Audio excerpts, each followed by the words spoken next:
إن الحمد لله نستعين ونستغفره ونعوذ بالله من شرور أنفسنا ومن سيئات أعمالنا من يهديه الله فلا مضل له ومن يضلل فلا هادي له وأشهد أن لا إله إلا الله وأن محمدا عبده ورسوله یا ربی لک الحمد کما ینبغی لجلال وجہک وعظیم سلطانک۔ اے میرے رب، حقیقی تعریف آپ ہی کے لیے ہے، ایسی تعریف کی جو آپ کی ذات کی بزرگی اور آپ کی عظیم سلطنت کے لائق۔ اللہم لا معنی لما اعطیت ولا معطی لما منعت ولا ينفع ذا الجد منک الجد۔ اللہم ارنا الحق حقا وارزقنا اتباعه وارنا الباطل باطلا وارزقنا اجتنابه۔ یا اللہ تو ہمیں حق کو حق بنا کے دکھا دے اور اس کی اتباع کرنے کی توفیق عطا فرما، اور باطل کو اور جھوٹ کو جھوٹ بنا کے دکھا دے، اس سے بچنے کا ہمیں راستہ سکھا دے۔ رب اشرح لی صدری ویسر لی امری واحلل عقدۃ من لسانی یفقہوا قولی۔ وصلی اللہ تعالی علی خیر خلقہ محمد وآلہ واصحابہ واہل بیتہ اجمعین، اما بعد۔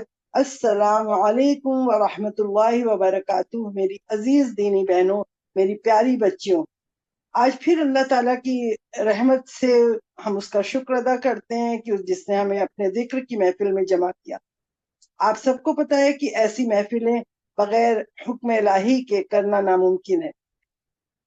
سورہ الانعام کی آیت نمبر 125 میں اللہ تعالیٰ کیا فرماتے ہیں؟ وَمَن يُرِدِ اللَّهُ أَن يَهْدِيَهُ يَشْرَحْ صَدْرَهُ لِلْإِسْلَامِ، اور جس شخص کو اللہ تعالیٰ ہدایت دینا چاہتا ہے تو اس کا سینہ اسلام کے لیے کھول دیتا ہے۔ اللہم اجعلنا منہم، اللہ تعالیٰ ہم سب کو اس میں شامل فرمائے۔ اس آیت کی روشنی میں ہم سب آج دعا کرتے ہیں اللہ تعالیٰ سے، یا اللہ تعالیٰ تو ہم سب کے سینوں کو اپنے اور دل و دماغ کو اپنے دین کو سمجھنے کے لیے کھول دے، تاکہ ہم سب کہیں سمعنا واطعنا، ہم نے سنا اور ہم نے اس پہ عمل کیا۔ آمین یا رب العالمین۔ اللہ تعالیٰ سے دل سے میں یہ دعا کرتی ہوں کہ امر بالمعروف کے اس چیپٹر کو اسی طرح جیسے ابھی 2 ہم نے پارٹ کیے تھے، اور امید کرتی ہوں کہ آپ سب نے وہ سنے تھے اور سمجھے ہوں گے، کچھ عمل کیا ہوگا، کچھ آگے بڑھایا ہوگا۔ آج ہم اس کا 3rd پارٹ کر کے اس کو فنش کرنا چاہتے ہیں، یہ 3 پارٹ میں یہ ختم ہو جائے، پھر ہم نیکسٹ ٹاپک انشاءاللہ لیں گے اس کے بعد۔ تو بس یہ دعا ہے اللہ سے کہ میں اپنے دل کی گہرائی سے بالکل سمپل سادے الفاظ میں آپ لوگوں تک وہ باتیں پہنچاؤں جو دین حق ہے، اور وہ آپ سب کے دلوں میں اتر جائے، اور آپ بھی اپنی دل کی گہرائیوں میں اس کو ایبزارب کرنے کی کوشش کیجئے اس میسج کو، تاکہ پھر آپ اس کے لیے، آپ سب کے لیے اس پہ عمل کرنا بہت آسان ہو جائے۔ سورہ الاحزاب کی آیت نمبر 45 سے ہم اسٹارٹ کرتے ہیں آج اس کا امر بالمعروف نہی عن المنکر کا 3rd پارٹ۔ اعوذ باللہ من الشیطان يا سوري۔ أيها النبي إنا أرسلناك شاهدا ومبشرا ونذيرا۔ اچھا، یہاں پہ آپ دیکھیں اللہ تعالیٰ کس طرح سے اپنے نبی کو بلاتے ہیں۔ یہاں پہ حرف ندا ہے، جیسے ہم اپنے بچوں کو کہتے ہیں نا یا ولدی یا بنتی، پیار سے بلاتے ہیں، تو اللہ تعالیٰ اپنے نبی کو کتنے پیار سے بلا رہا ہے، یا ایھا نبی، اپنے نبی کو کہتے ہیں کہ اے میرے نبی، انا ارسلناک، ہم نے تمہارے پاس، ہم نے تم کو بھیجا ہے، کس لیے؟ تو اس کی 3 کوالٹی بتائی، شاہد ہوں و مبشر ہوں و نذیرہ، یعنی شاہد بنا کے، مبشر بنا کے اور نذیر بنا کے۔ شاہد کون ہے؟ کہ شہادت دینے والا، رسول کو وہ تبلیغ کرنے دنیا میں آئے ہیں، گواہ بنا کے بھیجا ہے کہ ہم تمہیں بتا رہے ہیں کہ دنیا میں جاؤ اور بتاؤ کہ میں ایک واحد اللہ ہوں، اور کس طرح سے ہماری عبادت تمہیں کرنی ہے، ہمارا دین کیا ہے، اسلام حق کا دین ہے۔ تو ہر چیز کی شہادت دیں گے رسول اللہ صلی اللہ علیہ وسلم دنیا میں۔ پھر جب آخرت میں جائیں گے تو وہاں بھی شہادت دیں گے، گواہی دیں گے کہ اللہ آپ کا پیغام، آپ کا قرآن سب ہم نے آپ دنیا میں بتایا۔ تو سب سے پہلی ڈیوٹی کیا ہوئی؟ شاہد کی۔ تو اللہ تعالیٰ نے بات کہا کہ ہم نے تمہیں انا ارسلناک شاہدا و مبشرا، اور مبشر کیسا؟ کہ خوشخبری دینے والا، کہ جو مومن ہوگا، جو ہماری بات پہ ایمان لے آئے گا، وہ جنت کی بشارت اس کو دو۔ تو ان سب کو یہ بتایا حضور صلی اللہ علیہ وسلم نے کہ ہم تمہیں بشارت دیتے ہیں کہ اگر تم نے یہ کام ایسا کیا جیسا اللہ نے کہا ہے تو تم انشاءاللہ تم اس جنت میں جاؤ گے جو ہمیشہ کے لیے ہوگی. اور پھر نذیرہ، نذیرہ کس لیے؟ ڈرانے والا. کہ اللہ تعالیٰ کے کلام کو جب آپ جھٹلائیں گے اور منع کریں گے تو ان سارے لوگوں کو کیا بتائیں کہ تمہیں ہم ڈرا رہے ہیں جہنم کی آگ سے، سمجھ لو. ابھی دنیا میں ہماری ساری چیزیں ہم بتا رہے ہیں تو امت محمدیہ کے علاوہ بھی ساری امتوں کو ان کے لیے ڈرانے والا نذیر بھی بنا کے اللہ تعالیٰ نے بھیجا ہے. تو یہ تینوں ڈیوٹی کے ساتھ رسول اللہ صلی اللہ علیہ وسلم دنیا میں آئے.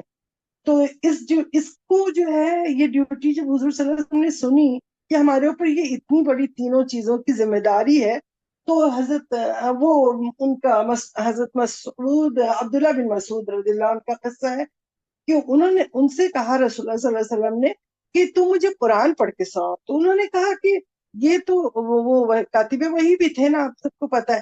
تو انہوں نے کہا قرآن تو آپ پہ نازل ہوا ہے، میں کیا پڑھوں؟ تو انہوں نے حضور صلی اللہ علیہ وسلم نے کہا مجھے بہت اچھا لگتا ہے جب کوئی مجھے قرآن پڑھ کے سناتا ہے. تو کبھی کبھی لگتا ہے نا کہ خود پڑھنے سے زیادہ اچھا لگتا ہے کہ دوسرا کوئی پڑھ رہا ہے تو ہم اسے سنیں. تو ایسے ہی نبی صلی اللہ علیہ وسلم نے بھی ان سے کہا کہ آپ ہمیں قرآن پڑھ کے سنائیں. تو انہوں نے پڑھ کے سنانا شروع کیا. پڑھتے پڑھتے وہ پہنچ گئے سورہ نساء کی آیت نمبر 41 پہ، وہ جہاں پہ لکھا ہوا ہے اعوذ باللہ من الشیطان الرجیم وَكَيْفَ إِذَا جِئْنَا مِن كُلِّ أُمَّةٍ بِشَهِيدٍ وَجِئْنَا بِكَ عَلَىٰ هَٰؤُلَاءِ شَهِيدًا. وہاں پہ اس کے معنی کیا ہے؟ اور پھر کیا حال ہوگا جب ہم ہر امت میں سے ایک گواہ لائیں گے اور آپ صلی اللہ علیہ وسلم کو آپ کی امت پر گواہ لائیں گے. جب یہ بات آئی، انہوں نے سنا، یہ پڑھا، اور اس وقت جو رسول اللہ صلی اللہ علیہ وسلم نے رونا شروع کیا ہے، داڑھی ان کی بھیگ گئی اور زار قطار روئے جا رہے تھے اور کہا حسبک حسبک حسبک، رک جاؤ رک جاؤ، بس رک جاؤ، اب اس سے آگے نہیں پڑھو.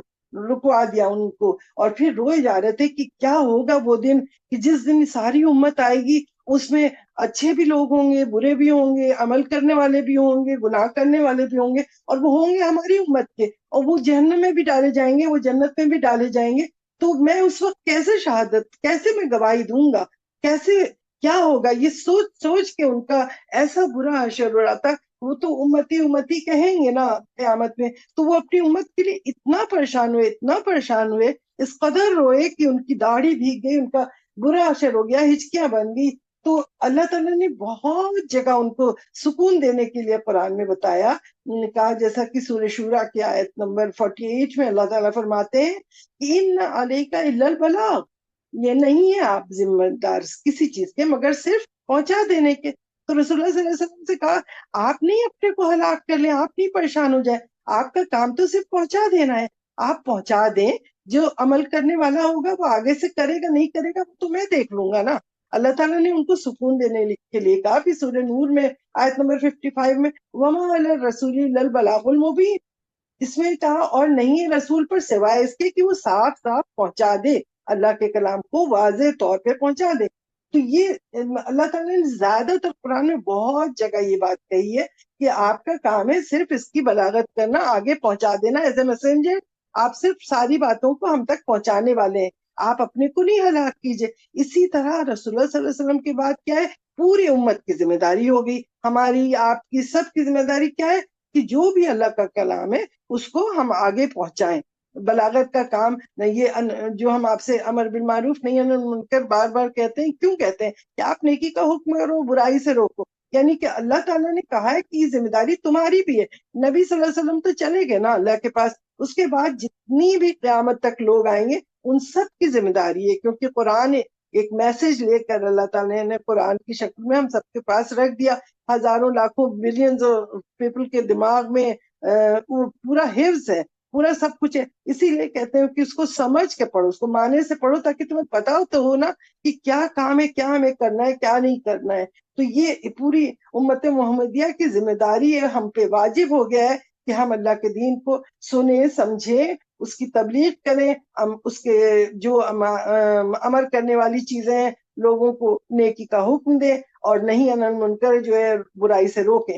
تو یہ ذمہ داری ہم دیکھ کے اپنے اپنے نفس کو خود چیک کریں کہ آیا کہ ہم یہ پوری ذمہ داری کو اس طرح سے ادا کر رہے ہیں یا نہیں کر رہے ہیں. اگر نہیں کر رہے ہیں تو اس کا مطلب کوتاہی ہے. تو اس لیے یہ بہت ہی امپورٹنٹ ٹاپک ہے، اس کو بہت اچھی طرح سے آپ لوگوں کو سننا سمجھنا ہے اور اس پہ عمل کرنا ہے. تو آپ سب سے یہی ریکویسٹ ہے کہ پلیز اس کو بہت اچھے سے سمجھیں. ابھی تک جو پچھلے بتایا ہے وہ بتایا ہے، اب میں آگے سے بتاتی ہوں آپ کو کہ مبلغ جو ہوتا ہے، داعی جو ہوتا ہے، اس کے کیا اوصاف ہوتے ہیں، دعوت کا طریقہ کیا ہوتا ہے. یہ تو پتہ بھی تو ہونا چاہیے نا کہ ہم کیا تبلیغ کریں. قرآن تو پڑھے جا رہے ہیں، بار بار پڑھ رہے ہیں روزانہ، لیکن کیا ہمیں پتہ ہے کہ ہم کس طرح لوگوں کو انوائٹ کریں؟ تو یہ چیز بھی تو معلوم ہونا بہت ضروری ہے. تو اس کے بہت ساری پوائنٹس ہیں جن کو آپ ذرا غور سے سن کے سمجھ کے ذرا عمل کرنے کی کوشش کیجیے گا انشاءاللہ. پہلے میں یہ ساری چیزیں میرے اپنے لیے، اس کے بعد پھر آپ سب کے لیے. تو سب سے پہلا پوائنٹ یہ ہے کہ نیکی کا جب حکم آپ دیتے ہیں کسی کو اور برائی سے روکتے ہیں، تو اس کے اندر ہر داعی کے اندر بہت زیادہ صبر ہونا چاہیے، بہت زیادہ حکمت، محبت، ہمدردی، خیر خواہی، یہ تمام جذبے ہمارے اندر ہونے چاہیے کہ جب ہم کسی کو دعوت دیں، روکے دل سے نہیں اٹھا کے کہہ دیا اور آگے بڑھ گئے. نہیں، ہمیں کیا کرنا ہے؟ بہت ہی حکمت سے، بہت طریقے سے، محبت سے، پیار سے، ہمدردی، خیر خواہی سے اس کو بتانا ہے. اور اگر کوئی سخت بات وہ بولتا ہے تو آپ کو صبر بھی کرنا ہوگا. یہ آپ کا حق بنتا ہے کہ اللہ تعالیٰ نے کا کام آپ اجر کے لیے کر رہے ہیں نا، تو آپ کو صبر بھی کرنا پڑے گا. تو اللہ تعالیٰ سورہ طٰہٰ کی آیت نمبر 43 اور 44 میں ہمیں کیا بتاتا ہے؟ ہم ہر چیز قرآن سے آپ لوگوں کو بتاتے ہیں تاکہ آپ لوگ سمجھیں کہ کوئی ہم بات ادھر ادھر کی نہیں کر رہے ہیں، ہر بات قرآن و حدیث سے ثابت ہوگی انشاءاللہ تعالی. جی سوبی آپ پڑھیں گی 43 سورہ طٰہٰ. اذهب إلى فرعون إنه طغى فقولا له قولا لينا لعله يتذكر أو يخشى. یہاں پہ سورہ طٰہٰ کی آیت نمبر 43-44 میں حضرت موسیٰ علیہ السلام سے اور حضرت ہارون دونوں بھائیوں سے اللہ تعالیٰ کیا فرماتے ہیں کہ تم جاؤ، کس کے پاس جاؤ؟ فرعون کے پاس. فرعون کو جا کے اس فقولا لہو قولا لینا، یعنی تم دونوں فرعون کے پاس جاؤ اور اس سے بہت اس نے سرکشی کی ہوئی ہے، اسے بہت نرمی سے سمجھاؤ، شاید کہ وہ سمجھ لے یا ڈر جائے.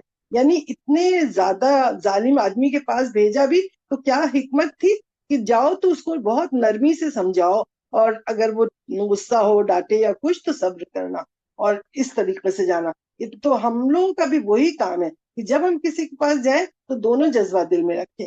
ایک تو پیار محبت کا کہ جب ہم کسی کو کہیں گے کوئی بات تو آپ ضرور پیار محبت سے کہیں، لیکن اگر کوئی فحش کلامی کرتا ہے، کفران نعمت کرتا ہے، کچھ ایسے بول کے الٹی سیدھی بکواس کرنے لگ گیا، تو اس وقت آپ کو صبر کرنا ہوگا، تبھی ہمیں اجر ملے گا. یہ دونوں چیزیں ہمارے لیے، کیونکہ اصل تو شیطان مردود جو ہے وہ تو نہیں چاہتا نا کہ ہم سیکھ لیں.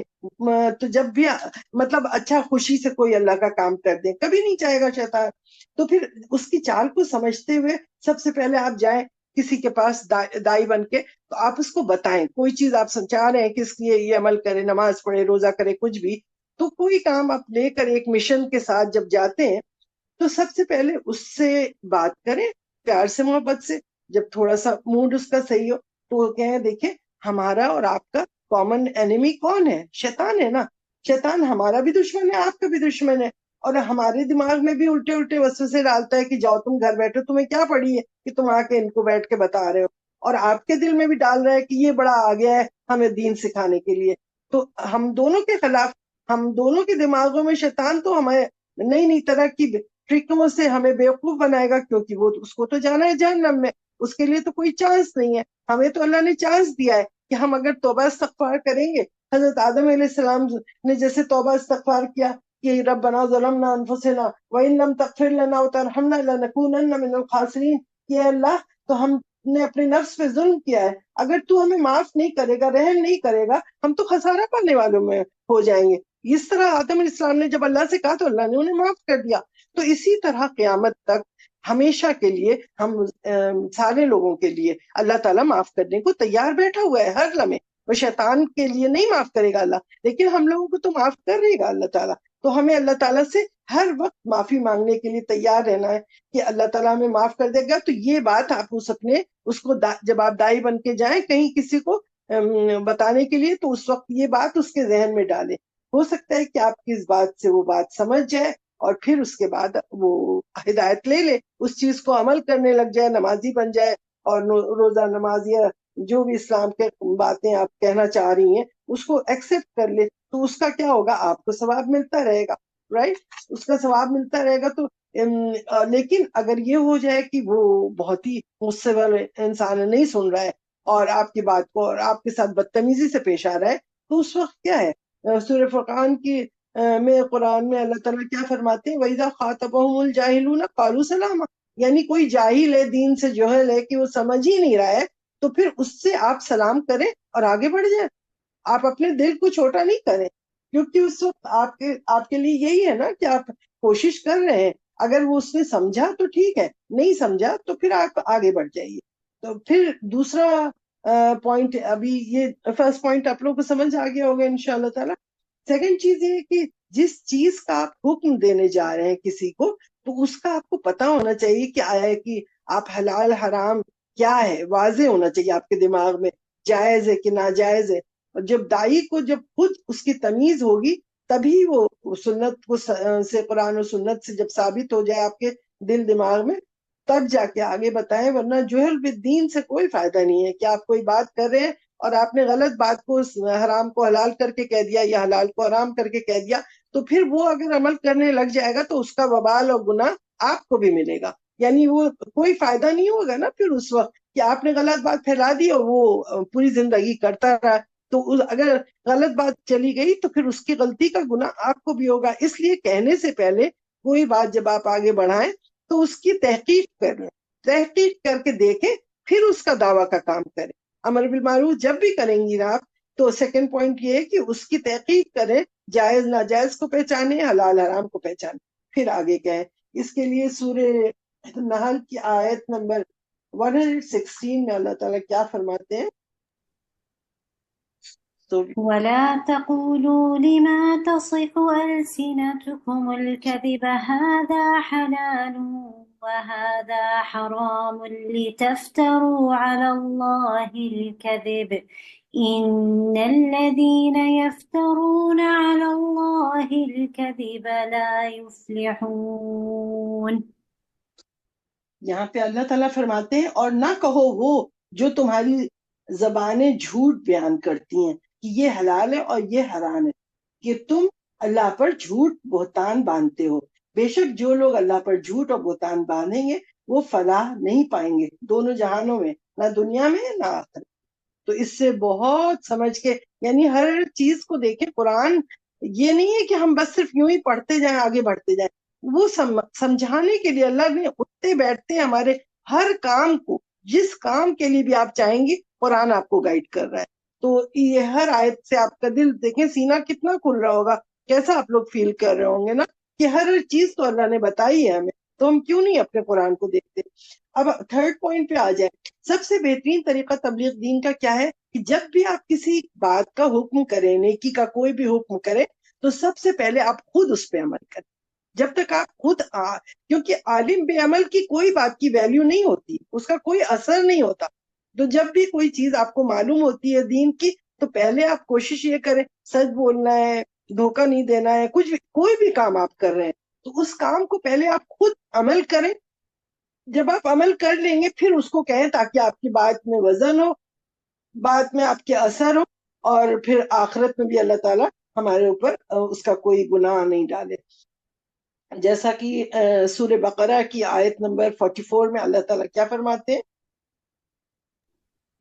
اعوذ باللہ من الشیطان۔ أتأمرون الناس بالبر وتنسون أنفسكم وأنتم تتلون الكتاب أفلا تعقلون۔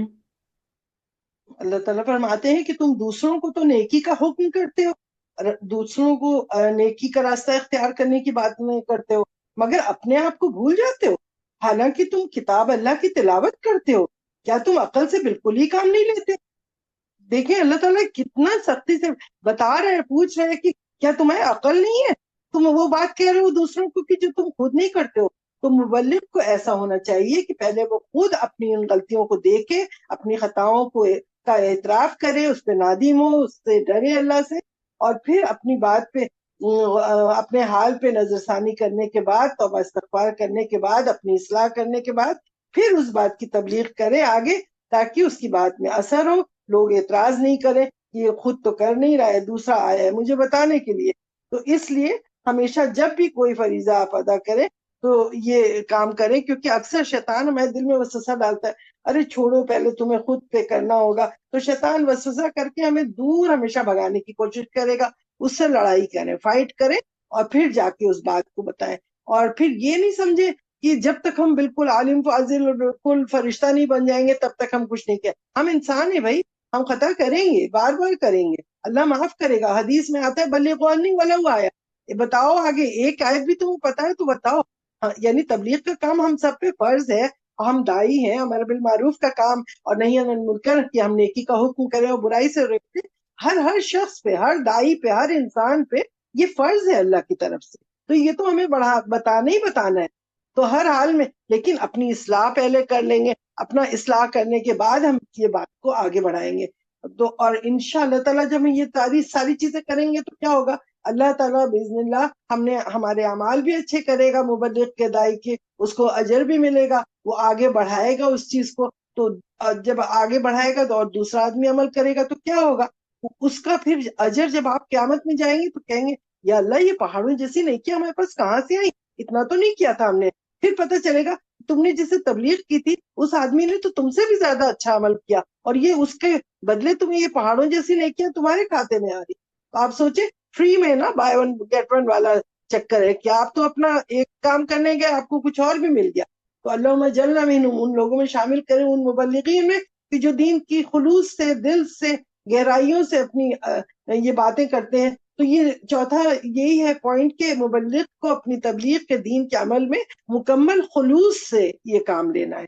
یہ جو تبلیغ کا کام ہے نا، اس میں خلوص سے، دل کے گہرائی سے صرف اللہ سبحانہ و تعالیٰ کی رضا کے لیے یہ کام کرنا ہے اس فریضے کو۔ اور جو اپنے سامنے آپ کے بیٹھا ہوا ہے اس کو راہ راست پہ بلانے کے لیے، اس کی اصلاح کرنے کے لیے بہت زیادہ دعا بھی کرنی ہے، اپنے لیے بھی اس کے لیے بھی، یا اللہ ہماری اس بات کو اس کے دل میں ڈال دے، اور تاکہ میں اپنی بری ذمہ ہو جاؤں، حجت قائم کر دوں، اور پھر وہ عمل بھی کرنے لگ جائے۔ تو یہ ساری چیزیں جو ہے آپ کو اللہ تعالیٰ سے دعا کرتے رہیں گے تو انشاءاللہ تعالیٰ اللہ تعالیٰ اس کے دل میں ڈالے گا، اور پھر آپ کو اس کا اجر فری میں مل جائے گا قیامت کے دن۔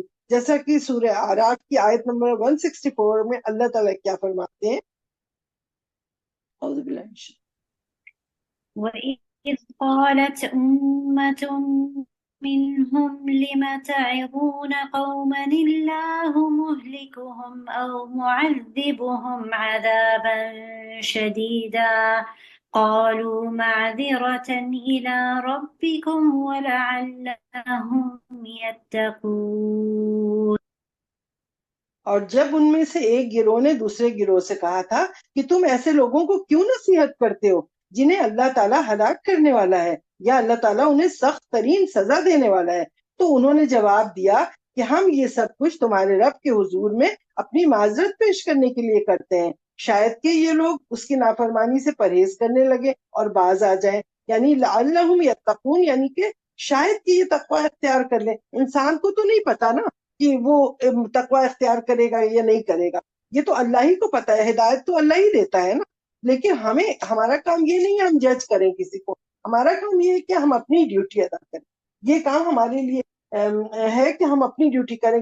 تو جیسا کہ مچھلی والے کا ذکر نہیں تھا سورہ اس میں قرآن میں، آپ سب کو پتا ہے کہ سیٹرڈے کو منع کیا تھا کہ آپ لوگ یہودیوں سے کہا تھا نا اللہ تعالیٰ نے کہ اب تم شکار نہیں کرنا سیٹرڈے کو، تو وہ مچھلی کو کیا کرتے تھے، گڑھے میں لا کے رکھ لیتے تھے پانی کی وہ بنا کے، اور پھر وہ اس کے اندر بعد میں شکار کریں، مطلب وہ اللہ کو دھوکہ دینا سمجھ رہے ہیں۔ وہ دھوکہ تو نہیں دے سکتے نا، وہ تو اپنے نفس کو خود ہی دھوکہ دے رہے تھے۔ لیکن اس میں 3 قومیں بن گئی تھی، ایک قوم تو اس میں پتہ ہے آپ کو سب کو کہ وہ بندر بنا دیا تھا، ذلیل و خوار بندر بنا دیا تھا، مسخ کر دیا تھا ان کا چہرہ۔ کن کا کیا تھا کہ جو کہ خود بھی شکار کر رہے تھے اور لوگوں کو بھی حکم دیتے تھے کرو کرو، مطلب یعنی برائی تو خود کرتے تھے، دوسرے لوگوں کو کہتے تھے، آرڈر دیتے تھے، تو ان کو تو اللہ تعالیٰ نے بالکل ہی مسخ کر دیا۔ لیکن بقیہ 2 گروپ تھے، ایک گروپ تھا کہ وہ تو خود تو نہیں کرتا تھا اور نہ ہی دوسروں کو روکتا تھا، تو مطلب خود بھی نہیں گناہ کر رہا ہے اور پھر دوسروں کو روک بھی نہیں رہا ہے، تو اس کو بھی اللہ تعالیٰ نے بخش ہی دیا کسی طرح۔ لیکن ایک گروہ وہ تھا کہ جو خود شکار نہیں کرتا تھا لیکن بڑھ کے دوسرے کو روکتا تھا، یعنی کہ امر بالمعروف نہیں منکر کا کام کرتا تھا، تو وہ سب سے بہترین لوگ تھے ان تینوں گروپ کے اندر۔ تو اللہ تعالیٰ سے یہی دعا کریں کہ ہم لوگ ایسے بنے کہ ہم تو خود گناہ نہ کریں اور دوسروں کو جب دیکھیں کرتا ہوا تو آگے بڑھ کے روکیں، ایسا نہیں کہ ہم دیکھ کے آگے بڑھ جائیں، اس کو اگنور کر جائیں، ایسا نہیں ہونا چاہیے۔ ہم مسلمان ہیں تو ہمیں چاہیے کہ اپنے دینی بہن بھائیوں کو جب ہم غلطی کرتا دیکھیں، اپنے بچوں کو دیکھیں، اپنے ملنے والوں کو دیکھیں کچھ، تو ہمیں چاہیے کہ آگے بڑھ کے ہم روکیں، کیونکہ ہمیں ان سے محبت ہونی چاہیے، اللہ کے لیے ان سے محبت کریں، تاکہ وہ دیکھ رہے کہ وہ جہنم میں جا رہا ہے تو یہ نہیں کہ آگے بڑھ گئے، ورنہ ایسے لوگوں کو کیا کیا تھا، قردۃ الخاسئین یعنی بندر بنا دیا تھا اللہ تعالیٰ نے، مسخ کر دی تھی ان کی شکلیں یہودیوں میں۔ تو یہ ایسا نہ ہو کہ ہمارے اوپر عذاب آ جائے کہ ہم جب یہ سب کام نہیں کریں گے اللہ کا حکم تو پھر ہمارے اوپر عذاب آ بھی سکتا ہے کسی لمحے بھی نا۔ تو اللہ تعالیٰ کی طرف سے جو کچھ بھی ہدایت ہے تو اللہ ہی دے گا، ہم وہ ہمارا کام کیا ہے، ہم اس سے ہدایت مانگیں گے، یا اللہ تعالیٰ کہتا ہے اگر تم ہدایت مانگو گے تو میں ہدایت دوں گا، اگر تم نے منہ موڑ لیا تو ہم بھی تم سے منہ موڑ لیں گے۔ تو سورہ قصص میں آیت نمبر 56 میں اللہ تعالیٰ کیا کہتے ہیں کہ انک لا تہدی من احببت ولکن اللہ یہدی من یشاء، یعنی کہ تم تو جسے چاہو تو تم اس کو خود سے ہدایت نہیں دے سکتے، لیکن اللہ جسے چاہتا ہے اللہ اس کو ہدایت دیتا ہے۔ اس کی مثال سب سے زیادہ اچھی مثال کیا ہے، آپ سب کو پتہ ہی ہوگا، ابو طالب کا، کہ حضور صلی اللہ علیہ وسلم کے چچا تھے، وہ کتنا پیار کرتے تھے ان کو، کتنا انہوں نے فیور کیا، لیکن انہوں نے منہ موڑ لیا، انہوں نے مرتے وقت تک بھی کلمہ نہیں کہا۔ رسول اللہ صلی اللہ علیہ وسلم کتنا انہیں پیار کرتے تھے، انہوں نے اپنے چچا سے کہا یام قل لا الہ الا اللہ، اپنے چچا کو پکار کے کہیں کہ مرتے وقت تک کہہ رہے ہیں یام پلیز آپ کسی صورت کہہ دیجئے لا الہ الا اللہ، تاکہ وہ قیامت کے دن میں گواہی دے دوں اور آپ جہنم سے بچ جائیں۔ لیکن پھر وہ ساتھ میں اور سارے ان کے خاندان والے کھڑے کہتے ہیں اچھا تم موت سے ڈر گئے، تم یہ کہو گے، تو وہ بیچارے کمزور دل کے تھے، جو بھی وجہ تھی کہ انہوں نے مرتے دم تک کلمہ نہیں پڑھا، تو ان کو کتنا عذاب ہوگا کہ جب وہ جائیں گے جہنم میں تو ان کو آگ کی چپل پہنائی جائے گی، اس سے ان کا بھیجا بوائل ہو رہا ہوگا۔ آپ سوچیں سب سے کم عذاب کس پہ، ابو طالب پہ ہوگا، کیونکہ انہوں نے رسول اللہ صلی اللہ علیہ وسلم کا بہت ساتھ دیا تھا، تو اس لیے سب سے کم عذاب یہ ہوگا کہ آج ہم کبھی امیجن کر سکتے ہیں کہ ہم ایسی چپل پہنے جس سے آگ بھیجا بوائل ہو رہا ہو، یہ عذاب ان کے اوپر ہوگا۔ تو اس لیے کسی اور سے کبھی ڈرنا نہیں چاہیے جو بھی ہے، کیونکہ ہدایت تو بے شک اللہ دے گا، لیکن ہم جب تک مانگیں گے نہیں نا ہمیں ہدایت نہیں ملے گی۔ اور دوسری آیت ہے 272 میں سورہ بقرہ کی آیت میں، لیس علیک ھداھم ولکن اللہ یہدی من یشاء الی صراط مستقیم، تمہارے لیے نہیں ہے کہ تم کسی کو ہدایت دے دو، ولیکن اللہ یہدی، اللہ ہدایت دیتا ہے من یشاء جس کو چاہتا ہے، الی صراط مستقیم سیدھے راستے کی طرف۔ یعنی کہ کوئی بھی صالحین ہے، کوئی بھی پیغمبر ہے یا کوئی بھی انسان ہے، تو ان سب کو وہ آ کے دنیا میں ہدایت کے لیے کہتے ہیں، اور ہر شخص کو فری ول ملی ہوئی ہے، وہ فری ول کے ساتھ اپنا چوز کرتا ہے کہ ہمیں کیا کرنا ہے کیا نہیں کرنا ہے، تو یہ اللہ تعالیٰ نے کسی کو مجبور نہیں کیا ہے۔ تو ہمیں اس چیز کو دیکھنا ہے کہ تو اس چیز کو دیکھنا ہے کہ ہمیں ہدایت اللہ تعالیٰ نہیں دے گا اس وقت تک جب تک ہم مانگیں گے نہیں ہدایت۔ اچھا، دوسری 5واں پوائنٹ ہے کہ مبلغ اور دائی کو بہت زیادہ بولڈ ہونا چاہیے، بہت زیادہ جرأت مند ہونا چاہیے، بہادر ہونا چاہیے، کہ اللہ کے راستے میں اگر کسی متکبر طنز و تانے والے کی ملامت ہو تو اس سے ڈرنا نہیں چاہیے اور نہ ہی ڈپریس ہونا ہے، دونوں کام نہیں ہونا چاہیے، نہ آپ اس سے ڈریں گے اور نہ ہی مایوس ہوں گے آپ کو، کیونکہ مایوسی تو کفر ہے۔ تو مومن کو بالکل ثابت قدمی کے ساتھ تبلیغ کا کام جاری رکھنا ہے، تمام تکالیف، تمام تانوں کو صبر اور استقلال کے ساتھ برداشت کرنا ہے، اپنے نفس سے جہاد کرنا ہے، اور شیطان کے وسوسوں سے کو بالکل اگنور کر دینا ہے، اور دل دماغ میں کوئی بھی چیز یہ نہیں لانی کہ فلاں مذاق اڑا رہا ہے، اور شیطان کہتا ہے تم گھر بیٹھو تمہارا مذاق بن رہا ہے، کیا تبلیغ کر رہے ہو بیٹھ کے، تو اس کی باتیں نہیں سنیں کیونکہ وہ آپ کو جہنم کی طرف لے جا رہا ہے۔ تو بس اپنی کوشش یہ کریں کہ ہم اپنے کو بچائیں۔ جیسے رسول اللہ صلی اللہ علیہ وسلم سے سورہ مائدہ میں اللہ تعالیٰ فرماتے ہیں یا ایھا الرسول بلغ ما انزل الیک، اے رسول تم آگے بڑھا دو جو چیز تمہیں ہم دے رہے ہیں۔ تو جو بھی چیز دی گئی ہے، حدیث میں بھی آتا ہے کہ لوگوں کا روب اور لوگوں کی ہیبت آپ کو حق بولنے سے نہ روکے۔ یہ حضور صلی اللہ علیہ وسلم سے کہا گیا کہ دیکھو لوگوں کی ہیبت لوگ ڈرائیں یا ان کا روب اور کوئی بادشاہ یا کچھ، تو یہ نہ ہو کہ آپ حق کو چھپا لیں، یہ بہت بڑا گناہ ہے۔ حق کو ظاہر کر دیں، جو بھی آپ کو معلوم ہے اس کی تبلیغ کر دیں، جو بھی آپ کو پتا ہے آپ اس کو بالکل بھی ڈیلے نہیں کریں اس کام کو آگے بڑھانے کو۔ اس کے اندر آیت ہے اعوذ باللہ من الشیطان الرجیم، لقد اضلنی عن الذکر بعد اذ جاءنی وکان الشیطان للانسان خذولا۔ اس نے تو مجھے اس کے بعد گمراہ کر دیا کہ نصیحت تو میرے پاس آ پہنچی تھی اور شیطان تو انسان کو وقت پر دغا دینے والا ہے۔ تو ذرا سوچئے کہ ہمارے پاس نصیحت تو آ گئی ہے، قرآن ہمارے پاس آ گیا ہے، اور شیطان ہمیں ہر وقت اتنا ڈرائے گا۔ ہم مطلب دوسروں سے، ہمارے آمنے سامنے جو بیٹھے ہوئے ہیں نا، جو ان کے روب سے، ان کے دبدبے سے کہ تم ان کے سامنے انسلٹ ہو جائے گی تمہاری، یہ سب ہوگا۔ تو یہ اس ٹائپ کی باتیں بہت سارا شیطان کہتا رہے گا۔ تو کبھی بھی ہمیں ڈرنے کی ضرورت نہیں ہے۔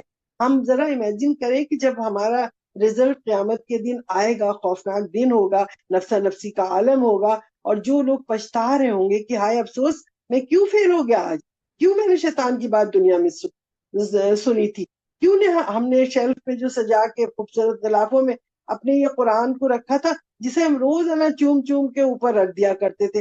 جب دلہن جا رہی ہے تو اس کے سر پہ رخصتی کرتے تھے، اس کے سائے میں رخصت کرتے تھے اپنی بچیوں کو۔ ہم مزے مزے سے اس کی قرآن خوانیاں کرتے رہتے تھے کہ ہمارے گھر میں تو ہدایت موجود تھی، تو آج ہم کیوں فیل ہو گئے؟ تو اسی لیے فیل ہوئے کہ جب ہم شیطان کی باتوں میں آ کے جب بے وقوف بنتے اور شیطان کی باتیں سن کے یہ سوچتے ہیں کہ آگے والا بڑا طاقتور ہے، بڑا روب مار رہا ہے، یہ ہو رہا ہے، تو ہم کوئی بات کسی کی تبلیغ نہ کریں، جو ہمیں پتا ہے ہم اسے چھپا لیں، آگے نہیں بتائیں، ورنہ لوگ ہمیں یہ کہیں گے وہ کہیں گے۔ تو یہ ساری چیزیں نہ کریں۔ اور بہت سی بدعتیں ہم پورے زمانے میں دیکھ رہے ہیں، اتنی ساری چیزیں ہمارے چاروں طرف ہے، اب ہم روکتے ہی نہیں ہیں۔ تو وہ بدعتیں کیا ہوا، بڑھتی جا رہی بڑھتی جا رہی، یعنی پورے زمانے کے اندر ساری میں برائیاں، بدعتیں، گمراہی سب پھیل رہی۔ کیوں؟ وجہ کیوں ہے؟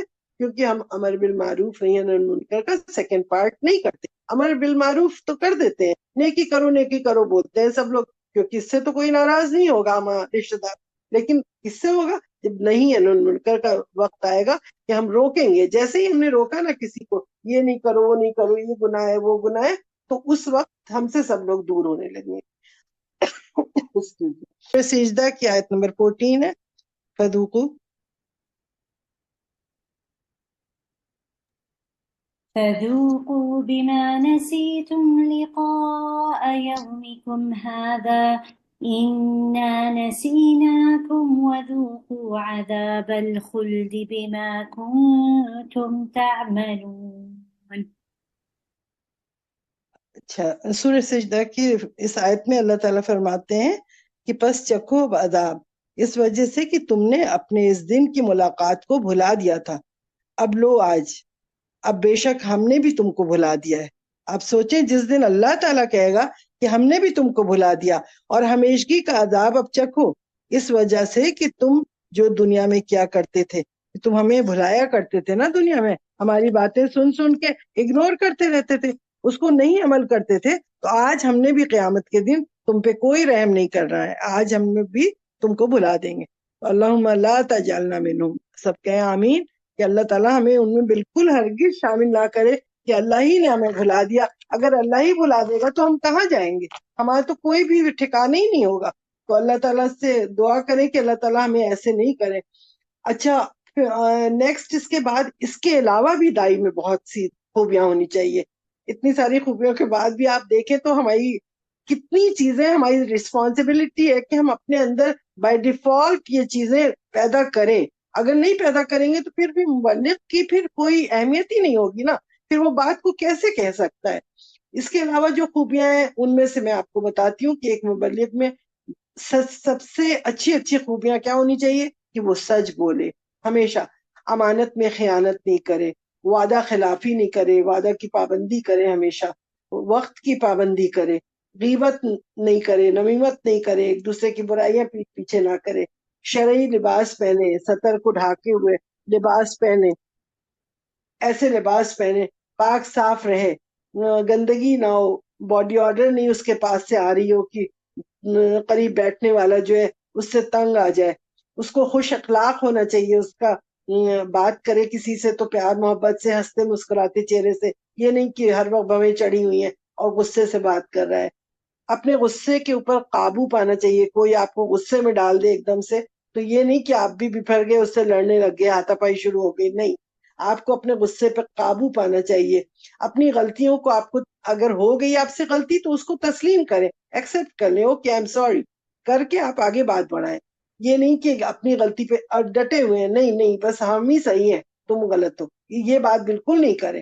پھر دوسروں کی غلطیوں کو معاف کرنا سیکھیں، یہ نہیں کہ دوسرے نے غلطی کی تو نہیں اب تو وہ آپ کا سدا کا دشمن ہی بن گیا، نہیں، اس کو معاف کرنا سیکھیں۔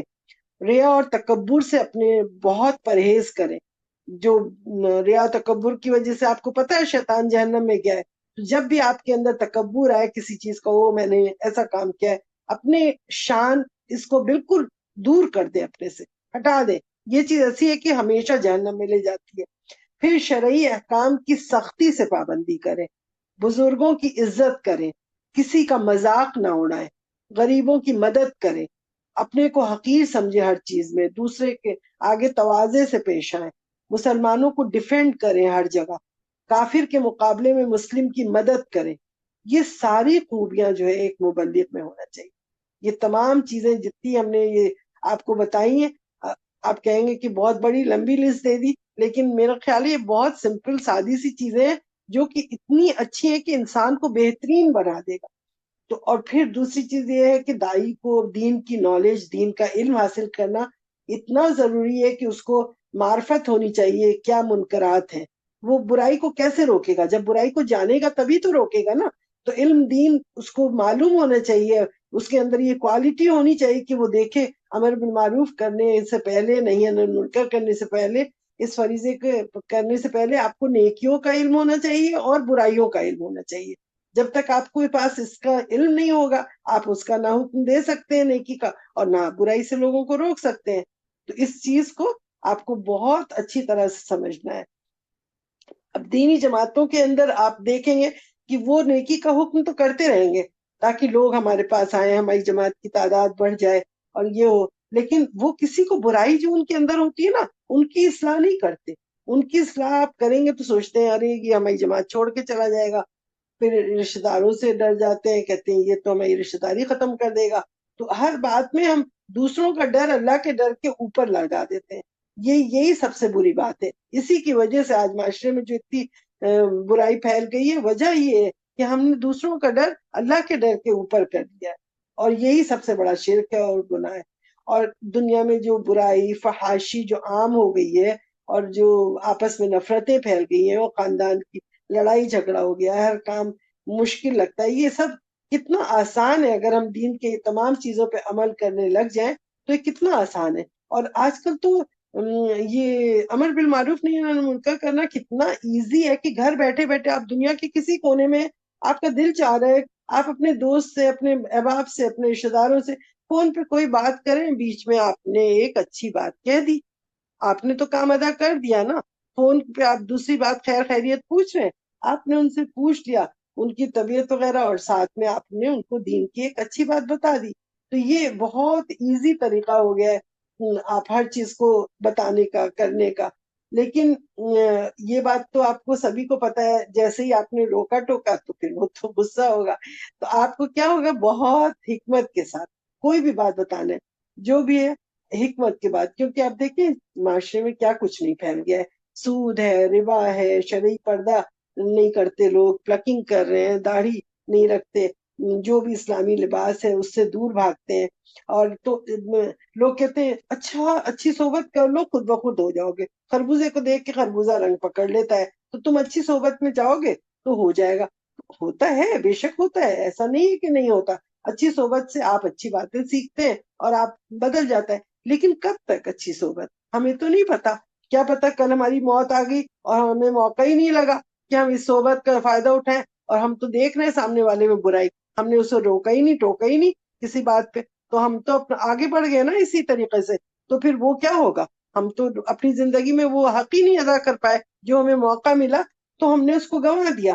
تو اس لیے یہ نہیں سوچے کہ ہمیں ابھی اگلے وقت میں مل جائے گا، چلو چھوڑ دو، آج نہیں جاؤ، کل جب ہم اس سے بات، جب آپ دیکھیں کوئی برائی کو تو آپ روکیں، اسی لمحے روکیں، تبھی جا کے معاشرے سے یہ برائیاں ختم ہوگی، ادروائز نہیں ہو سکتی. کیونکہ حدیث میں کیا آتا ہے، من رأى منکم منکرا فلیغیرہ بیدہ، یہی ہے نا، کوئی منکر دیکھو، کوئی بری بات، کوئی غلط بات کوئی کر رہا ہے تو فوراً اپنے ہاتھ سے روکو. اگر نہیں روک سکتے ہو تو ایٹ لیسٹ منہ سے روکو، زبان سے کہہ کے تو روکو. اور اگر وہ بھی نہیں کر سکتے فبلسانی، اس کے بعد نہیں کر سکتے تو پھر اپنے قلب میں ہی برا مان لو. لیکن آج تو ہم نہ ہاتھ سے روکتے ہیں، نہ زبان سے، اور نہ ہی ہم قلب میں برا مانتے ہیں، بلکہ ان کی برائی اور اس میں آگے بڑھ کے خود ہی مل جاتے ہیں. چلو یہ فلمیں دیکھ رہے ہیں، ہم بھی انجوائے کرتے ہیں، اسی میں چلے جاتے ہیں. تو یہ ساری چیزیں دیکھیں کہ ہم لوگ کیوں آخر یہ ایسے کرتے ہیں کہ ہم کسی بات کا، وہ اللہ کی جو نافرمانی والی چیزیں ہیں اس کے اندر فن سمجھ کے ہم کیوں ان کے ساتھ ساتھ ملتے ہیں. دنیا کے لیے تو ہم چاہتے ہیں ہمیں بیسٹ اسکول مل جائے، بیسٹ یونیورسٹی مل جائے، بیسٹ ڈاکٹر کے پاس چلے جائیں، بہترین علاج ہو، بیسٹ مال میں چلے جائیں، اور اچھے سے اچھے برانڈیڈ کپڑے پہن لیں، سب چیز. لیکن جب دین کی بات آ جاتی ہے تو اس میں نہیں سوچتے کہ ہم بیسٹ دین بھی حاصل کر لیں، ہم اسے بھی روک دیں برائی کو اور اچھائی کو کریں. تو بیسٹ دین کو حاصل کرنا ہے آپ کو، تو آپ کو نہیں انن منکر کرنا ہوگا. سیکنڈ پارٹ کہ آپ برائی کو روکیں گے تبھی تو، جب آپ نے برائی کو روکا ہی نہیں ہے علماء حضرات نے، اور اتنی بڑی بڑی جماعتیں اتنی مسجدوں میں بیٹھ کے عربی میں خطبہ دے دیں گے، آدمی سمجھتا ہی نہیں، آیا اور چلا گیا، کیا سمجھا کیا سیکھا. یہ تو آپ کو جب تک آپ سکھائیں گے نہیں بندے کو، آگے والے کو، وہ کیا سیکھے گا. تو یہ ساری چیزوں کو ہمیں سمجھنا ہوگا اور کرنا ہوگا، تبھی جا کے ہمارا معاشرہ اچھا ہوگا. اب اس کے بعد ہم اگر دیکھیں تو ہمیں برائیوں کو بھی پہچاننا ہے کہ کس طرح کی برائیاں ہیں جن کو آپ ہم نہیں انن منکر کا کام کس چیز پہ کریں آخر. تو اس میں بہت طرح کی برائیاں ہیں. برائیاں کیسی ہیں، مساجد کی برائیاں ہیں. مسجد میں آپ سوچیں گے مسجد میں بھلا کیا برائی ہوگی، تو وہ مساجد کی برائیاں ہیں، میں ابھی آپ کو بتاؤں گی. پھر اس کے بعد راستوں کی برائیاں، جو آپ راستہ چلتے ہیں تو اس راستے میں کیا برائیاں ہیں وہ بھی ذکر ہوگا. پھر بازاروں کی برائیاں، پھر اس کے بعد بزنس تجارت جو کر رہے ہیں اس کی برائیاں، پھر معاشرے کے اندر ہمارے کیا کیا برائیاں. تو یہ 5 پوائنٹس ہیں جنہیں ہمیں کلیئر کرنا ہے. تو اتنا سارا ٹائم تو ہو گیا ہے، اب آپ لوگ یہ بتائیں کہ میں اتنا مزید کروں یا ایک اور لیکچر اگلا کر لوں. یہ پلیز آپ لوگ انمیوٹ کر کے مجھے بتائیں، اور اگر نہیں تھکیں تو میں کرتی رہوں گی، مجھے نہیں فرق پڑے گا. جی بتائیں اقرا اور عائشہ اور السلام ثانیہ. علیکم جی، کریے وعلیکم جی، ہم السلام. لوگ سن رہے ہیں سن رہے؟ جی. شیور؟ کوئی نہیں تھکا ہے؟ الحمدللہ. جی نہیں، تھکے نہیں؟ الحمدللہ. ماشاء اللہ ماشاء اللہ، بارک اللہ فی. اللہ تعالیٰ اسی طرح دین کی محبت آپ سب کے دلوں میں ڈالے، اور اسی طرح پیار محبت سے آپ لوگ دین کو سنیں، سمجھیں اور اس پہ عمل کریں، اور سب معاشرے کو سدھاریں. ہم سب مل کے اس معاشرے کو بدل سکتے ہیں. جب ہم یہ کام ہی نہیں کرتے، اپنی ڈیوٹی کو چھوڑا ہوا ہے، تو ہمارا معاشرہ ٹھیک کیسے ہوگا. اب اتنے تھوڑے سے لوگ بھی ہیں تو یہ آگے بڑھ کے اگر اس کام کو آگے بڑھائیں گے تو انشاء اللہ تعالیٰ پھر معاشرہ اور بڑھتا چلا جائے گا.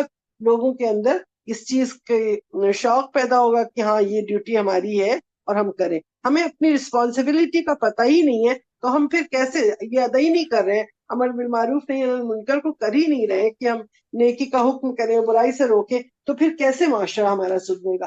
تو پہلی چیز ہے آنٹی مسجد. جی بیٹا. آنٹی تھوڑی سی بدعات پر بھی لے لیجیے گا. جی بدعات بیٹا، کو ہم لوگ کے ون یہاں بائی ون نیکی سے. انشاءاللہ آتا جائے گا. جی اور ابھی بدعات پہ الگ سے بھی ایک ٹاپک ہے، لیکن ابھی فی الحال میں اس میں آپ کو بتاتی ہوں مساجد کی کیا جی برائی ہے. آنٹی.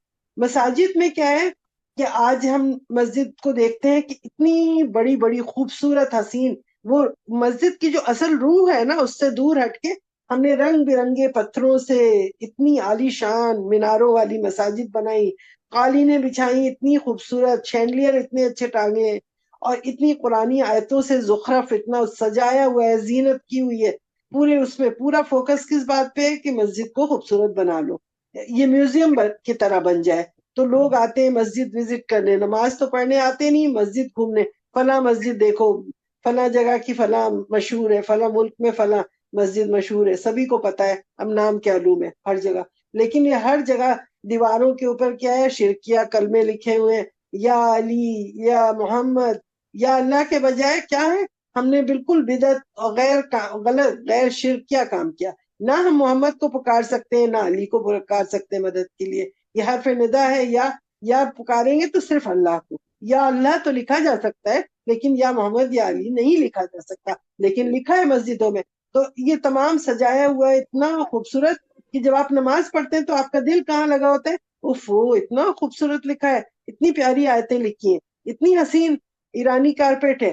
تو ہم نماز میں دل لگنے کے بجائے ہم اس کی مسجد کی خوبصورتی پہ لگے رہتے ہیں. تو ہمیں یہ ساری چیزیں دیکھنا ہے کہ ایسا ہم زخرف میں نہ لگ جائیں. مسجد سادی ہو، کتنی جگہ گاؤں میں بیچارے وہ چاہتے ہیں مسجد بنانا، ان کے پاس چھت ڈالنے کی، دیوار بنانے کی ان کے پاس پیسے نہیں ہوتے، اور ہم اپنی جو امیر لوگ ہیں وہ اپنی مسجدوں کو اتنا حسین اتنا عالی شان بنا دیتے ہیں کہ لوگ میوزیم کی طرح وہاں نماز پڑھنے نہیں آئے، وہاں شاید 2 صف لگے گی، لیکن جو غریبوں کے ہاں جو 500 600 لوگ آئیں گے ان کے بیچاروں کے لیے چھت بھی نہیں ہوتی ہے، ایسی مسجدیں ہوتی ہیں ان کے پاس. تو یہ کوشش کریں کہ ایسی ہم زخرف میں نہ پڑے، ایسے اس کو سجانے میں نہ لگے. تو ہم کوشش یہی کریں کہ غریبوں کی مسجدوں کو جہاں پہ زیادہ سے زیادہ وہ آتے ہیں ان کے اس میں کریں، پیسہ انویسٹ کریں، کیونکہ اللہ تعالیٰ کے یہاں جو دنیا میں مسجد بنائے گا آخرت میں اللہ تعالیٰ اس کو اپنے گھر بنا کے دے گا. تو اور پھر آپ دیکھیں بآواز بلند مائک لگا لگا کے کیا کرتے ہیں، نماز فجر کی ہو رہی ہے، درود شریف کا ورد ہو رہا ہے، ذکر ہو رہا ہے، میلاد ہو رہا ہے، وہاں قوالیاں چل رہی ہیں مسجد. کیا ہو رہا ہے؟ یہ ہے کوئی مسجد کا طریقہ؟ اب گھر میں لوگوں کے بیمار پڑے نماز کے لیے، چلو اقامت کے لیے ہو گئی، اب اس کے بعد آپ نماز شروع ہونے کے پہلے اور بعد میں فجر کے وقت جب بندہ بیمار ہے، کتنے لوگ سونا چاہتے ہیں، آپ اس وقت مائک لگا کے زور زور سے پڑھ رہے ہیں، نعتیں پڑھ رہے ہیں اور یہ سب کر رہے ہیں. تو یہ سب تو مسجد اس کام کے لیے تو نہیں ہے. اذان دو، نماز کے لیے بڑھو، نماز پڑھ لو چلے جائے. تو یہ کہاں سے بدعتیں ہم نے نکالی ہیں؟ پھر نمازی کے سامنے سے بغیر سترے کے گزر جاتے ہیں. اب آپ اپنا پرس رکھ لیں، اپنی چیز سامنے رکھیں پھر گزرے. حدیث میں صاف منع ہے کہ سترے کے بغیر کسی کے آگے سے نہیں جاؤ، شیطان گزرتا ہے. تو ہمارے لوگوں کو یہ بتانا چاہیے کہ نہیں، سترا ہونا چاہیے. پھر زور زور سے تلاوت کرنا. ایک نمازی جو ہے پڑھ رہا ہے مسجد میں، نفل نماز پڑھ رہا ہے یا کچھ بھی، آپ برابر میں بیٹھ کے زور زور سے تلاوت کر رہے ہیں، اب وہ بیچارہ اپنی نماز میں کنفیوز ہو کے اس کی نماز گڑبڑ ہو رہی ہے. تو اس طرح نہیں کرنا چاہیے، کیونکہ اس میں ابو داؤد میں آتا ہے لا یجہر بعضکم ببعض فی القرآن، نہیں زور زور سے نہیں پڑھو، تم میں سے کوئی شخص کسی دوسرے کے سامنے زور زور سے تلاوت نہ کرے، اس سے کیا ہوتا ہے، ڈسٹربنس ہوتا ہے. صحیح حدیث ہے ابو داؤد اس میں کا ہے. اور پھر حضور صلی اللہ علیہ وسلم کے انتقال کے بعد آپ دیکھیں مسجد میں لوگ کھجور کی گٹھلیاں جو ہوتی ہیں نہیں، وہ اس کو لے کے ڈھیر لگا کے مسجد میں ایک بیٹھ گئے اور وہاں کیا کرنے لگے، زور زور سے اللہ اکبر تکبیر و تحلیل کر رہے ہیں، لا الہ الا اللہ، یہ پڑھے جا رہے. وہ جیسے ہوتا نہیں آیت کریمہ کے لیے ہم لوگ کیا مسجدوں سے املی کے سیڈز منگا لو اور گٹھلیاں منگا لو، پڑھنے لگے. تو یہ کیا ہوتا ہے کہ یہ بدعتیں ہیں.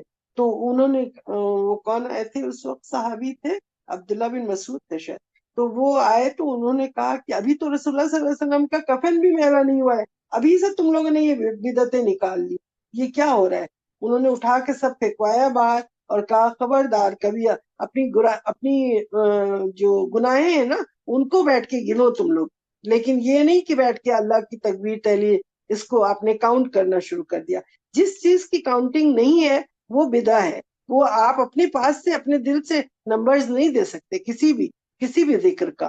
ہر وہ ذکر جو حدیث میں آیا ہے، جیسے فاطمہ رضی اللہ عنہ کی تسبیح 33 دفعہ سبحان اللہ الحمدللہ اللہ اکبر نماز کے بعد پڑھ لیا، سوتے وقت پڑھ لیا، یہ ہے جس کا حکم ہے، یا 100 تک ہے میکسیمم کوئی بھی دعا، لا الہ الا اللہ وحدہ لا شریک لہ جو بھی آپ پڑھتے ہیں، تو یہ نماز کے بعد اذکار میں ہے اتنا ہے. یہ 1.25 لاکھ کا اور یہ 40 دفعہ یاسین پڑھ لیا اور یہ سب جتنی بدعتیں ہیں نا، یہ ساری چیزیں ہمارے دین میں نہیں ہیں، اور یہ نہ ہمیں مسجد میں بیٹھ کے کرنا ہے اور نہ گھر میں بیٹھ کے کرنا ہے. اسی طرح آپ مسجدوں میں جاتے ہیں تو کوئی تمیز نہیں لوگوں کو، یہاں تھوک دیا وہاں تھوک دیا، دوسرا آدمی آیا اس کا پاؤں اس پہ پڑ گیا، تو کتنی بری چیز ہے۔ اگر آپ کو تھوکنا ہے تو آپ اپنا ٹیشو لے کر آئے، اس پہ تھوکیں اور اپنے پاکٹ میں رکھیں، یہ نہیں کہ راستے میں پھینک دیا آپ نے اٹھا کے۔ اور پیمپر کے اندر بچے نے پیشاب کیا پخانہ کیا اور اس کو لے کے آپ مسجد میں گھوم رہے ہیں، تو کتنی غلط بات ہے نا کہ مسجد میں ناپاک چیزیں لے لے کے آپ گھوم رہے ہیں۔ اب یہ پیمپر نکل آیا، پہلے تو نہیں تھا نا، کپڑا تھے تو آپ فوراً اس کو دھوتے تھے، صاف کر لیتے تھے۔ آج کل یہ کیا فیشن چل گیا ہے کہ پیمپر ہے تو آپ گندے سندے بچوں کو بھی لے لے کے مسجدوں میں رہتے ہیں، تو یہ غلط بات ہے کہ بدبودار چیزوں کا آپ لے کے پھر آپ اپنے بدبودار جو مزدور ہوتے ہیں بیچارے، وہ کام کر کے وہ اپنا ایک کپڑا اچھا رکھیں، جب مسجد میں جائیں تو وہاں فرشتے ہوتے ہیں اور لوگ ہوتے ہیں، تو ان کو آپ کے جسم کی باڈی آرڈر سے بدبو نہ آئے، تکلیف نہ ہو، تو آپ کو چاہیے کہ آپ اس کے لیے صاف ستھرا اللہ کے گھر جائیں۔ تو جس طرح آپ دوسروں کے فنکشنز میں اچھے اچھے کپڑے پہن کے جاتے ہیں، تو نماز کے لیے ایک صاف ستھرا کپڑا پہن کے جائیں۔ باڈی آرڈر نہیں آنا چاہیے، ڈیوڈرنٹ آپ نہیں افورڈ کر سکتے تو آپ فٹکری اور لیمن وغیرہ سے لے کے اپنی باڈی کو صاف کریں، اور جتنے بھی ایکسٹرا بال ہیں ان کو، پیوبک ہیئر اور ایکسیلری ہیئر، ان سب کو ٹائم پہ صاف کرتے رہے، ناخون کاٹتے رہے، نیٹ اینڈ کلین پاک ہو کے اللہ کے گھر جائیں۔ تو ہر جمعے کو کم سے کم اپنے یہ نیلز اور ان سب کو کاٹ کوٹ کے صاف ستھرے ہو کے نہا دھو کے رہا کریں، ایٹ لیسٹ ونس ویک۔ تو مزدوروں کو بھی سب کو نہا ہی لینا چاہیے، روز نہائے تو بہت اچھی بات ہے۔ جن کے پاس پانی نہیں ہے وہ کم کریں، لیکن اگر آپ اپنی اندر کی گندگی کو صاف رکھیں گے تو آپ کے پاس سے بدبوئیں نہیں آئیں گی، پھر وہ فرشتے اور کسی کو آپ تکلیف نہیں دیں گے۔ اور پھر دوسری ایک اور مسجدوں کے اندر ہوتا ہے، اعلان کر رہے ہیں بھائی یہ بھی یہ غائب ہو گیا ہے، کس کا ہے یہ لے لے، زور زور سے کر کے باآواز بلند کر کے آپ گمشدگی کا اعلان کرتے ہیں، یہ غلط بات ہے۔ اگر کرنا ہے مسجد سے باہر جا کے گیٹ پہ کھڑے ہو جائیں، وہاں کسی کی کوئی چیز گم ہوئی ہے وہاں ایک جگہ بنا دیں کہ یہاں گمشدہ اشیاء رکھی ہے، اس کو آ کے کوئی آدمی بیٹھ جائے، اس کو کہہ دیں کہ یہاں لے کے آ کے ڈھونڈ لیں۔ پھر مسجدوں میں تالی بجا بجا کے ایک دوسرے کو بلانا، یہ کرنا، پھر کچھ لوگ وہاں پہ قوالی پڑھنے لگ جاتے ہیں، قصے کہانیاں شروع ہو جاتی ہیں، قصیدے ہو رہے ہیں، ترانے پڑھے جا رہے ہیں، یہ نعتیں پڑھی جا رہی ہیں جھوم جھوم کے، کسی کو حال آ رہا ہے بیٹھا، اتنا ذکر کر لیا اتنا ذکر کر لیا، کہتے ہیں سر پہ چڑھ گیا، حال آ رہا ہے، جھوم رہا ہے، اٹھ کے ناچنے لگ گیا۔ یہ سب عجیب عجیب باتیں ہیں نا، یہ ساری چیزیں نہیں ہے کرنے کی مسجد میں، یہ ساری مسجد کی برائیاں ہیں، یہ مسجد کے اندر یہ آپ غلط کام کر رہے ہو۔ پھر اسی طریقے سے مسجد میں ہے کہ آپ اپنی نماز پڑھیں تو قدم کو قدم سے ملا لیں، شولڈر کو شولڈر سے، تاکہ بیچ میں شیطان نہ آئے۔ لیکن ہم سوچتے ہیں ہم تو بہت بڑے آدمی، یہ تو برابر میں رکشے والا ہے، چھوٹا آدمی ہے، اس سے کیسے ہم ملا لیں، تو ہم بڑا بچ کے دور ہٹ کے کھڑے ہوتے ہیں۔ ہاں آپ بڑے صاف ستھرے اللہ تعالیٰ۔ چل یہ میوٹ کر دیں سبھی، ایکسکیوز می، سوبی آپ نے میوٹ کیا؟ اوکے۔ تو اس طریقے سے کہ اپنے کو اونچا سمجھنا اور پھر اس کے بعد ہم اس کے اندر مسجد کے اندر دوسرے کے قریب نہیں کھڑے ہو رہے، یہ نہیں کرنا چاہیے ہمیں۔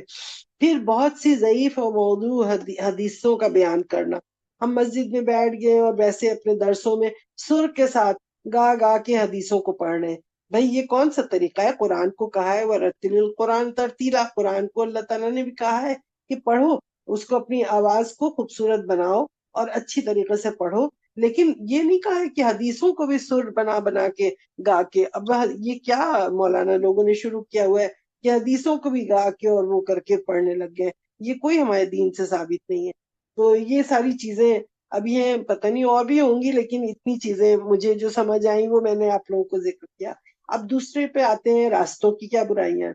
اب راستوں میں یہ برائی، روڈ پہ ہم لوگ جاتے ہیں، وہاں عورتوں کو دیکھیں آپ میک اپ کر کے چل رہی ہیں بے پردہ، اس سے کیا ہوتا ہے کہ نامحرم لوگ ان کی طرف دیکھتے ہیں، تو جو نہیں بھی گناہ کرنا چاہتا اس کی بھی نظر پڑ رہی، تو ایک تو خود وہ گناہگار خود ہوئی، اور پھر دوسرے کو اٹریکٹ کیا اپنی طرف اپنے میک اپ سے اور اپنے اداؤں سے اور اپنے خوبصورت بالوں کو بنا بنا کے اور پارلر سے نکل کے جا رہے ہیں۔ تو یہ آپ دوسرے کو اٹریکٹ کر کے آپ ڈبل گناہ آپ کو مل رہا ہے، ایک اپنا گناہ بے پردگی کا، دوسرا آپ دوسرے لوگوں کو جو اٹریکٹ کر رہے ہو اپنی طرف اس کا بھی گناہ۔ پھر راستے میں آپ جا رہے ہیں، قہقہے لگا رہے ہیں، ہنس رہے ہیں، اونچی آواز بات کر رہے ہیں، یہ سب یہ راستوں کی راستہ اس لیے نہیں ہوتا ہے، راستہ چلنے کے لیے ہوتا ہے، یہ نہیں ہوتا آپس پہ گانا گاتے ہوئے چل رہے ہیں اور باتیں کرتے ہوئے قہقہ لگاتے ہوئے اور اس طرح سے چل رہے ہیں، یہ سب چیزیں اچھی نہیں ہوتی ہیں، یہ راستے کی برائیاں ہیں، جس کو ہم دیکھیں تو اس کو سمجھائیں Excuse me. تو دوسرے کو جو بھی دیکھیں تو اپنے دینی بہن بھائی کو ہمیں بتانا ہے. اب اسپاؤزز ہیں تو ٹھیک ہے بھائی، آپ بہت محبت کرتے ہو ایک دوسرے سے، اب یہ نہیں کہ روڈ پہ بیٹھ کے اپنے کمر میں ہاتھ ڈال لیا چل رہے ہیں، ہاتھ میں ہاتھ پکڑ کے چل رہے ہیں، یہ کیا طریقہ ہے؟ کچھ تو اتنے بے حیا ہوتے ہیں کہ وہی کس بھی کر رہے ہیں راستے میں، کچھ کام نہیں رہ گیا ہے دنیا میں، یہی رہ گیا ان کو کہ ساری محبتیں روڈ پہ دکھاؤ، فیس بک پہ دکھاؤ، اس پہ دکھاؤ، اس پہ، ساری جو تمہیں کرنی ہے بھائی گھر میں کرو. یہ سب فالتو کی بے حیائی جو پھیلتی چلی جا رہی، اسی لیے نا اب وہ راستوں میں جگہ جگہ شراب کی دکانیں، سگریٹ، یہ سب سارے سی ڈیز بک رہی ہیں گانے کی، اور زور زور سے لگا کے سب بیٹھے ہیں، کوئی پان کھا کے، کوئی اس سے عجیب عجیب طرح کے خوفناک لوگ بیٹھے ہوتے ہیں، نیکڈ پکچرز لگا لگا کے دیواروں پہ اٹریکٹ کر رہے ہیں، عورتوں کو ٹیز کرنے کے لیے راستے میں بیٹھ گئے. آج کل کے لڑکے وغیرہ یہ سب فالتو باتیں بکواس کرنے کے لیے بیٹھے ہوتے ہیں. پھر لیڈیز جو ہے کچھ نہیں ہے تو لان کے سوٹس پہنتی ہیں سی تھرو، یعنی اوپر سے کوئی ابایا نہیں کچھ نہیں، اگر پہن سکتی ہو تو کم سے کم سی تھرو کپڑے تو نہیں پہنو نا، روڈ پہ جا رہے ہو انڈر گارمنٹس پورے تمہیں نظر آ رہے ہیں، اتنا پتلا کپڑا پہنا ہوا ہے، اور وہی پہن کے حج عمرے پہ بھی آ جاتی ہیں. یہاں پہ لوگ کہتے ہیں کیسا تمہیں پاکستان انڈیا کے لوگ آ جاتے ہیں ایسے پہنے، اوپر سے کچھ بھی نہیں پہنا، اندر سے پورے اندر دکھ رہے ہیں ان کے انڈر گارمنٹس. تو ایسے سی تھرو کپڑے پہن کے مارکیٹ میں نہیں گھومنا چاہیے. آپ گھر میں پہن سکتے ہو اپنے جو مرضی کرو، لیکن یہ جب باہر نکلو تو ایٹ لیسٹ کوئی چادر ڈال لو، کچھ کر لو اپنی، اتنا تو شرم حیا کرو نا. عمرہ حج پہ تو کم سے کم اس طرح کے کپڑے نہیں پہن کے آئے. تو یہ راستوں کی تھوڑی سی برائیاں بس آپ کو بتائی ہیں. اب آتے ہیں بازاروں کی برائیاں.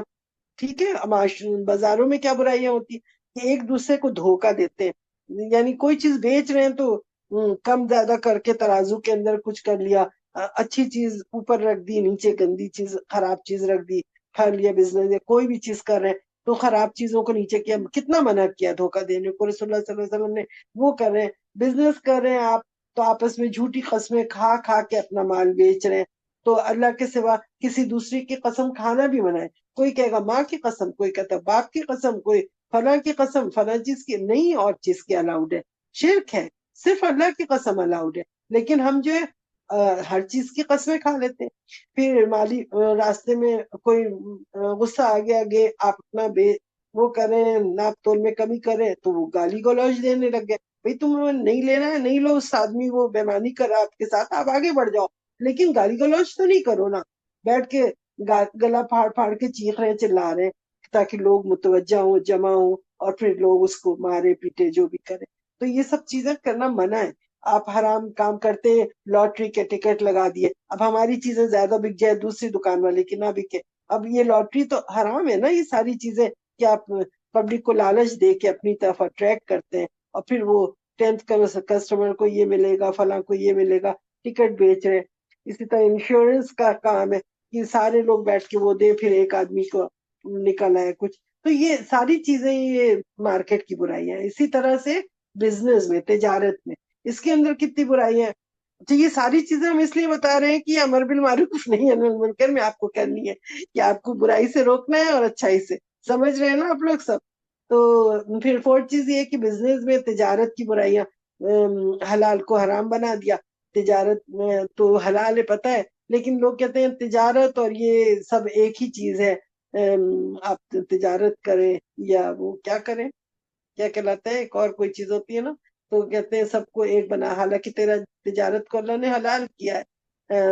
آپ کیا ہو رہی ہے آج کل تجارت، کنونشنل بینک کے ساتھ ملے بغیر ہوتا ہی نہیں، credit card and debit cards. اب اس کارڈ کا کیا ہوتا ہے، اس کے اوپر وہ سود لیتے ہیں، اتنے پرسنٹ سود، اتنے پرسنٹ. اب کیا ہو گیا، انہوں نے بیت المال کو تو ختم ہی کر دیا ہے، وہ سسٹم جو کہ حلال تھا. تو وہ سسٹم جب گولڈ اور سلور کے کوائنز ہوتے تھے، دینار درہم ہوتے تھے، اور ڈیجیٹل اور یہ پیپر کرنسی نہیں تھی اس زمانے میں، سود سے پاک بالکل تھا نظام نا. تو وہ اس کو چھوڑ چھاڑ کے یہ بنا کے اب اس میں ایک اسلامی بینک کے نام سے ہر بینک میں، برٹش امریکہ ہر بینک نے اپنا کنونشنل بینک کے ایک کارنر میں انہوں نے وہ کھول لیا ہے. واللہ عالم کیا کہتے ہیں کہ یہ حلال ہے اور بالکل صحیح ہے، لوگ کہتے ہیں، لیکن ان سب کا ایک دوسرے سے تعلق ہوتا ہے. جہاں تک مجھے لگتا ہے کہ اس میں بالکل پیور ہوتا ہی نہیں ہے کہ بالکل اسلامی بینک ہے یہ، لیکن لوگ اس کے اندر پیسہ رکھتے ہیں. ان کو تو پیسے چاہیے ہمارے پیسوں سے. یہود نصارہ کیا ہے، وہ ترقی کر رہے ہیں، وہ آپ کا پیسہ تو ان کے بینکوں میں ہوتا ہے، کس لیے؟ وہ اس سے اپنا انویسٹ کرتے ہیں، اپنا بزنس کرتے ہیں اور اپنا مال آگے بڑھاتے ہیں. لیکن ہم لوگوں کو، مسلمانوں کو پتہ نہیں کیا ہو گیا ہے، ہم اپنی کوئی سروس ہی نہیں دے سکتے. ہم کوئی حلال کام کی سروس کرنے کے لیے کیوں نہیں کر سکتے؟ آخر اللہ نے تمہیں اتنی چیزیں دی ہوئی ہیں اور پھر اس کے باوجود دولت دی ہے، پیسہ دیا ہے، عقل دیا ہے، اور پاگل نہیں بنایا، مجنون نہیں بنایا تمہیں، سب کچھ تو دیا ہے. پھر تم اتنی تعلیم بھی ہے، سب کچھ ہے. ہم اپنا اسلامی بینک، اپنا بینک کا نام ہی کیوں رکھیں؟ بیت المال رکھے کیوں نہیں ہم اپنا وہ کام کر سکتے جیسا کہ پہلے تھا ہمارے دین میں؟ ہم اس کو، اپنے دین کو کیوں پیچھے چھوڑ دیتے ہیں؟ ہم یہود نصارہ کے دین کو آگے کر کے ہم کیوں ان کو اچھا سمجھتے ہیں؟ یہ بات سوچے نا کہ ہم لوگ یہ ایسی ایسی چیزیں کیوں کر رہے ہیں، ان کو ہم کیوں فالو کر رہے ہیں. تو برائی کو روکنے کے لیے سب لوگ مل کے کریں، تاکہ ہمارے پاس مسلمانوں کا اپنا ہو. اتنی پڑھائی تعلیم کے بعد نہ ہمارے پاس اپنا کوئی زوم ہے، نہ کوئی گوگل میٹ ہے، نہ واٹس ایپ ہے، نہ یہ ہے. کوئی سسٹم، کوئی چیز تو ہم نے اپنی نہیں بنائی. یہ ہندو لوگ اپنے وہاں پہ وہ کر رہے ہیں کتنی ترقی. آپ دیکھیں یہودی اپنا کر رہے ہیں اور کرسچنز اپنا کر رہے ہیں. ہم مسلمان جو ہزاروں سال رول کرتے ہیں دنیا پہ، آج سب سے زیادہ بوسیدہ حال میں، آج سب سے زیادہ بے عزت ہو کے رہ گئے کہ ہماری کوئی قدر ہی نہیں ہے، کوئی ویلیو ہی نہیں ہے. اتنے لوگ ہیں، بھارا ہے، سونا ہے، ڈائمنڈ ہے، آئل ہے، پیٹرول ہے، کیا کچھ نہیں ہے ہمارے پاس. فرٹیلائزر اور وہ کیا کہتے ہیں، کھیتی باڑی اتنی ہے، زمینیں اتنی ہیں، اور سمندر ہے، پانی ہے، شپمنٹ کے لیے، ٹرانسپورٹیشن کے لیے کوئی چیز کی تو کمی نہیں کی اللہ نے. سب کچھ دے کے بھی ہم کہاں ہجرت کرتے ہیں؟ تو کہاں یہود نصارہ کے پاس کیوں؟ آخر کیوں نہیں رہ پاتے ہم مسلمان ملکوں میں؟ کیوں؟ کیونکہ ہمارے حکمراں خراب، سب دھوکہ دینے والے، سب ہمارے ساتھ یہ کر رہے ہیں. اور ہمارے مولانا اور سارے لوگ جو بیٹھے ہوئے دینی جماعت والے، انہوں نے کبھی برائی کو روکا ہی نہیں، نہیں انہوں نے ان کا کام ہی نہیں کیا. تو پھر ظاہر سی بات ہے، جب آپ اس طریقے سے کریں گے تو پھر کہاں سے آپ کا ہوگا؟ کچھ بھی نہیں ہو سکتا. آپ اسی طرح سے میرا خیال ہے ابھی بہت زیادہ ہو جائے گا. کافی سارا کچھ ہو گیا ہے. کیا آج ختم کروں؟ کیا آپ لوگ کیا سوچ رہے ہیں جی آنٹی بچوں؟ 1 گھنٹہ ہو گیا ہے. ہاں، جی اب جی ختم آنٹی کر، ختم ہے نا؟ اب ختم کرتے ہیں، کافی ہو گیا. انشاءاللہ تعالیٰ پھر ہم بقیہ کر لیں گے بعد میں. کافی زیادہ ہو گیا ہے. میں نے تو سوچا تھا کہ آج میں ختم کر لوں گی، لیکن پتہ نہیں کیا کچھ بولتی گئی اور آپ لوگ سنتے گئے، کسی نے ہمیں روکا ٹوکا نہیں، تو سوری. بہرحال اب ختم ہی کرتے ہیں. وآخر دعوانا الحمدللہ رب العالمین، وصلی اللہ تعالی علی خیر خلقہ محمد وآلہ وصحبہ وأہل بیتہ اجمعین. آج تمام خیر کی باتیں اللہ سبحانہ وتعالیٰ کی طرف سے، اور شر میرے اپنے نفس اور شیطان مردود کی طرف سے تھا. سبحانک اللہم وبحمدک ونشہد ان لا الہ الا انت نستغفرک ونتوب الیک.